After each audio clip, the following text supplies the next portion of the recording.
Self-inquiry number 11. Disciple. Is self-experience possible for the mind, whose nature is constant change? Master.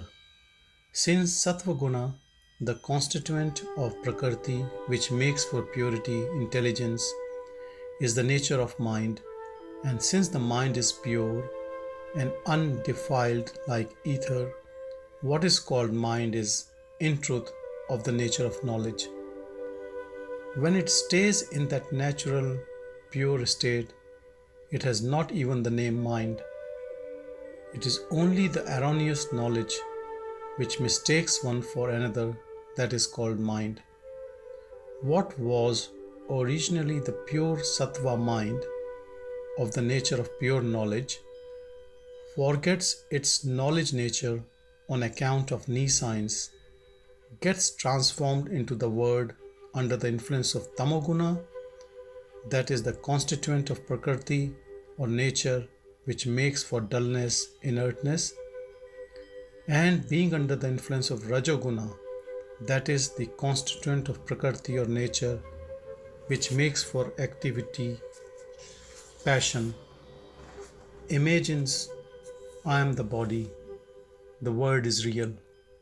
It acquires the consequent merit and demerit through attachment, aversion, and through the residual impressions or vasanas. Thereof it attains birth and death.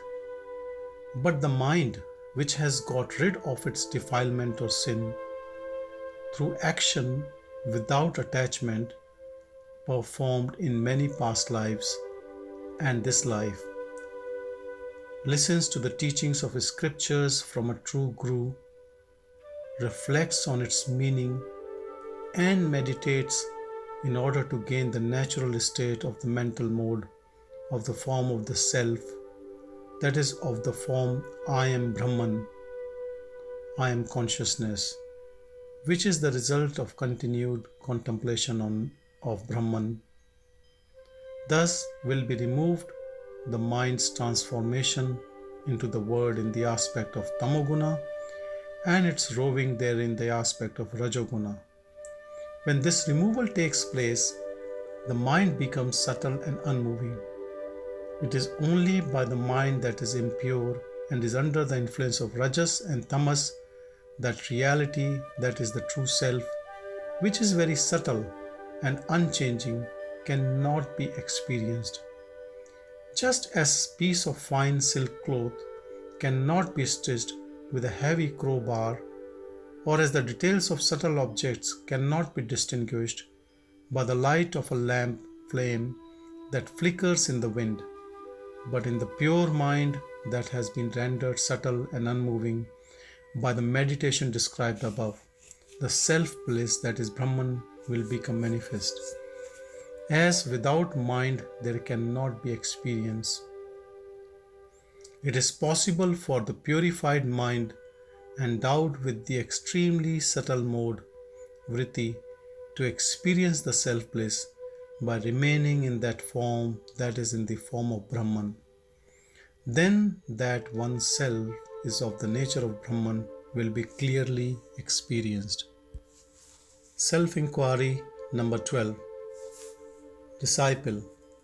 Is the aforesaid self-experience possible even in the state of empirical existence for the mind which has to perform functions in accordance with its prarabdha, the past karma which has begun to fructify? Master. A Brahmin may play various parts in a drama. The thought that he is a Brahmin does not leave his mind.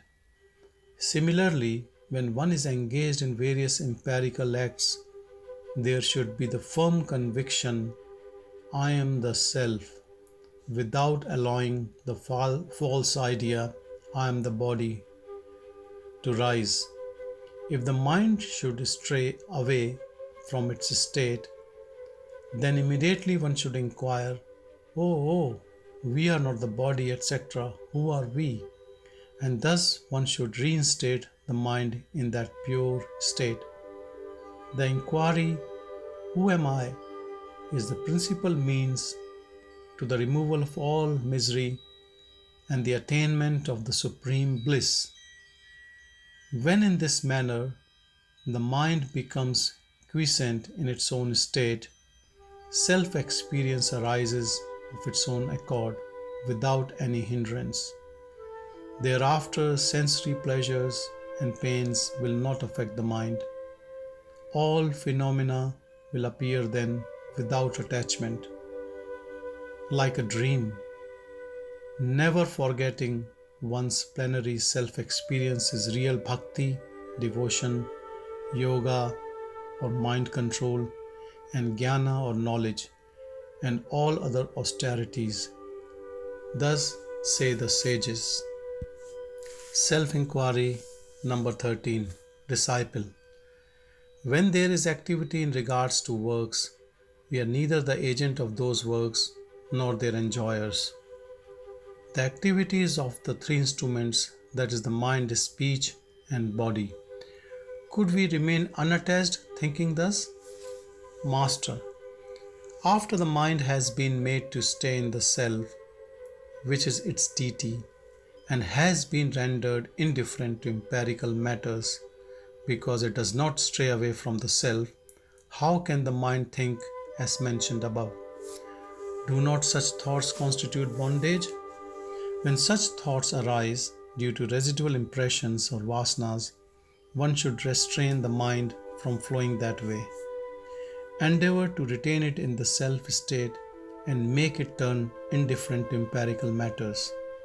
One should not give room in the mind for such thoughts as, is this good or is that good? Can this be done or can that be done? One should be vigilant even before such thoughts arise and make the mind stay in its native state. If any little room is given, such a disturbed mind will do harm to us while posing as our friend. Like the foe appearing to be a friend, it will topple us down. Is it not because one forgets oneself that such thoughts arise and cause more and more evil? While it is true that to think through discrimination, I do not do anything, all actions are performed by the instruments, is a means to prevent the mind from flowing along thought vasanas. Does it not also follow that only if the mind flows along thought vasanas that it must be restrained through discrimination as stated before? Can the mind that remains in the self-state think as I and as I behave empirically thus and thus? In all manner of ways possible, one should endeavor gradually not to forget one's true self, that is God. If that is accomplished, all will be accomplished. The mind should not be directed to any other matter. Even though one may perform like a mad person the actions that are the result of prarabdha karma, one should retain the mind in the self state without letting the thought I do arise. Have not countless bhaktas or devotees performed their numerous empirical functions with an attitude of indifference? Self-inquiry number 14. Disciple. What is the real purpose of sannyasa or renunciation? Master. Sannyasa is only the renunciation of the I thought and not the rejection of the external objects. He who has renounced the I thought thus remains the same whether he is alone or in the midst of the extensive samsara empirical world. Just as when the mind is concentrated on some object, it does not observe other things even though they may be proximate. So also, although the sage may perform any number of empirical acts, in reality he performs nothing because he makes the mind rest in the self without letting the I thought arise. Even as in a dream, one appears to fall head downwards, while in reality one is unmoving, so also the ignorant person That is, the person for whom the I thought has not ceased, although he remains alone in constant meditation, is in fact one who performs all empirical actions, as the wise ones have said. Self inquiry number 15. Disciple. The mind, sense organs, etc., have the ability to perceive, yet why are they regarded as perceived objects? Master. Knower and the known object. Drik and the drishya. Knower. The seer is the knower. Known object is like pot. The eye organ is the knower, and the known object is the body or pot or something as an object. The sense of sight is the knower, and the object becomes eye organ. The mind becomes the knower, and the sense of sight becomes the object. The individual soul is the knower of this mind, and the consciousness or the true self is the knower of the individual soul. As shown in the above scheme, since we, the consciousness, know all objects, we are to be the knower or the drik. The categories including pot, etc., are the objects, since they are what are known. In the table of knowledge, ignorance, knower, known, given above, among the knowers and the object of knowledge, it is seen that one is knower in relation to another. Yet, since that one is object in relation to another, none of those categories in reality are the knower. Although we are said to be the knower because we know all, and not the known because we are not known by anything else, we are said to be the knower only in relation to the known objects. In truth, however, what is called the known is not apart from us, and so we are the reality that transcends those two, the knower and the known. All the others fall within the knower-known categories. Arunachala Shiva, Arunachala Shiva.